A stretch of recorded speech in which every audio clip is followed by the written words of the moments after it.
दोस्तों, शुरू में जब लोगों ने ज़िंदगी को आसान बनाने के लिए टूल्स बनाना शुरू किए तो हर टूल का एक ख़ास मकसद होता था। उन्होंने कुछ भी एक्सीडेंटली नहीं बनाया।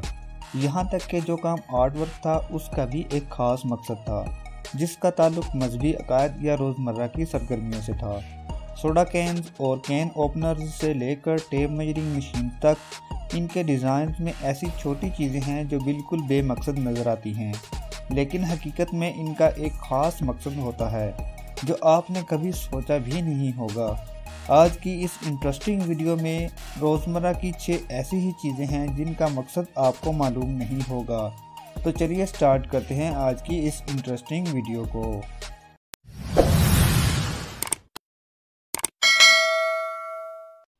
Number 6, the fifth pocket on your jeans. दोस्तों, आपने नोटिस किया होगा कि बहुत सारी डेनिम जीन्स एक छोटी सी अजाफी जेब के साथ आती हैं, जिसको फिफ्थ पॉकेट कहा जाता है। लाखों लोगों ने इसके लिए हज़ारों मुख्तलिफ इस्तेमालात ढूंढ लिए हैं, जैसा कि फोल्डेड कैश से लेकर लिप बाम तक। हकीकत में ये पॉकेट एक ख़ास चीज़ को जहन में रखते हुए बनाई गई है, जो कि पॉकेट वॉच थी। दोस्तों, 18वीं और 19वीं सदी में जीन्स कैलिफोर्निया के अमीर लोगों का पसंदीदा लिबास था और उनकी पसंदीदा चीज़ों में सबसे अहम पॉकेट वॉच थी, जो वो हमेशा अपने साथ रखते थे, और ये आमतौर पर नाजुक और महंगी होती थी। ये फिफ्थ पॉकेट इसी महंगी पॉकेट वॉच की हिफाजत के लिए डिज़ाइन की गई थी। Number 5, the hole in your pen cap. अगर आप भी दूसरे लोगों की तरह हैं तो बचपन में आप ये ज़रूर सोचते रहे होंगे कि पेन कैप में इस छोटे से होल का क्या मतलब है। यहाँ तक कि आज के दौर में भी जब हम पेन कैप को देखते हैं तो हैरत से सोचते हैं कि इसका इस जगह क्या मकसद है। अगरचे बहुत से लोगों ने इसके अजीबोगरीब मकसद बताए हैं, लेकिन हकीकत में इससे कहीं ज़्यादा सोची समझी वजाहत है। पेन के मैन्युफैक्चरर्स का कहना है कि छोटे बच्चे अक्सर कैप्स को मुंह में डाल लेते हैं, जो कि संगीन खतरे को जन्म देता है, क्योंकि कैप गले में जाकर अटक सकता है। उन्होंने कैप में सुराख करके इन्हें दम घुटने से बचाने के लिए इक़दाम उठाए, ताकि अगर गलती से ये गले में फंस जाए तो फिर भी वो सांस ले सकें। Number 4, the tools on a tape measuring machine. आजकल के इस जदीद दौर में हर शख्स हार्डवेयर स्टोर पर फ़रोख्त होने वाली मेजरिंग टेप से तो वाकिफ़ ही है। ये बहुत सेल्फ एक्सप्लेनेटरी दिखाई देते हैं। इस टेप का एक लंबा और लचकदार बैंड रोल होता है जिस पर मेजरमेंट्स होती हैं, और इसका दूसरा एंड मेटल का होता है, जिसे आप किसी भी जगह पर इसको रोक सकते हैं। दोस्तों, आप ये जानकर हैरान रह जाएंगे कि इस मेटल एंड के 2 और बहुत कारआमद मकासद हैं। मेटल में चौड़ा सुराख टेप को कील पर हुक करने के लिए डिज़ाइन किया गया है, ताकि आप मेजरमेंट्स करते वक्त टेप को अपनी जगह पर रख सकें।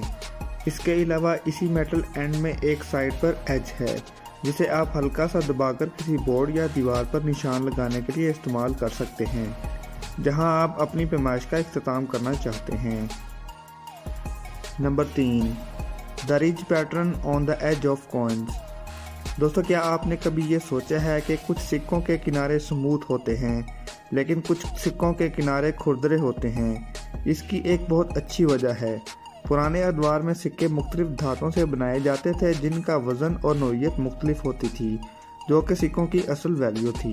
मिसाल के तौर पर एक सिल्वर डॉलर को 1 औंस चांदी से तैयार किया जाता था। सिक्कों को मुख्तलिफ तरीक़ों से स्टैम्प किया जाता था, जो इसकी असल वैल्यू को ज़ाहिर करते थे। इस वक्त लोगों ने सिक्कों के किनारों को हल्का सा काटना और काट कर इसको बेचना शुरू कर दिया, और बाद में इन डैमेज सिक्कों को भी असली कीमत पर बेचना शुरू कर दिया।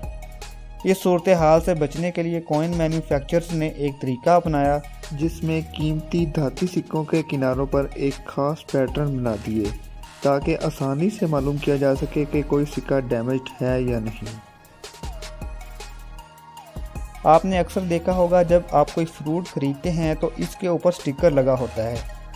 यह स्टिकर फ़रोख्त के कंट्री और प्रोड्यूसर को ज़ाहिर करता है, लेकिन आपको ये हरगिज़ मालूम नहीं होगा कि इस पर लगे नंबर का क्या मतलब है। दोस्तों, अगर ये 4 डिजिट्स हैं और पहला डिजिट 4 है, तो इसका मतलब है कि फ्रूट को पेस्टिसाइड्स से स्प्रे किया गया है।